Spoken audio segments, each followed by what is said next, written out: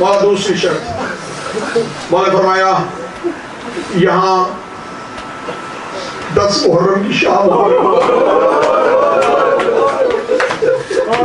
10 محرم کی اثر تک تم نے نہیں آنا، 10 محرم کی شام کو وہاں جانا، وہاں کچھ لاشیں بکھرے پڑے، ان کی تدفین کر دینا، یہ میری دوسری شرط ہے۔ یہاں جب ہماری قبریں بن جائے گی نا، پھر اس کے بعد ہمارے مہمان آیا کریں گے، اے مولا حسین تجھے کتنا پیار تھا، یہاں پھر قیامت تک گئے تو ہائے کہے گا میرا مولا تمہیں اسی سال کربلا لیتا ہے، تمہیں مرمائن کربلا میں نصیب ہو، میں پھٹتے ہوئے جگر سے دعا کر رہا ہوں میرا مولا تمہیں چہرہ کربلا میں نصیب کر دے۔ حسین رو کے کہتے ہیں تمہیں یہاں میرے مہمان آیا کریں گے، 3 دن انہیں اپنے گھر میں مہمان رکھنا، انہیں ہماری قبروں کے نشان بتانا، میرے مہمانوں کو کوئی تکلیف نہ ہو۔ قبیلہ بنی اسد کا بوڑھا کہے گا 3 شرطیں نہیں 3 حکم میں نے تسلیم کیے۔ حسین کے بعد قبیلہ بنی اسد کا بوڑھا امام امت کا باپ ہوتا ہے، اگر تو چاہے اور تو کہے میں تیرے قبیلے کی مستورات سے کوئی بات کرنا ہوں، اس نے کہا مولا کنیزیں ہیں تیری، نوکرانی ہیں تیری، اس نے بنی اسد کی مستورات کو کہا مولا تم سے بات کرنا چاہتے ہیں۔ حسین ابن علی شرافت کے نمبردار نے اپنی اماں اپنے چہرے پر دیکھیں گے قبیلہ بنی اسد کی مستورات، فاطمہ کا بیٹا حسین علیہ السلام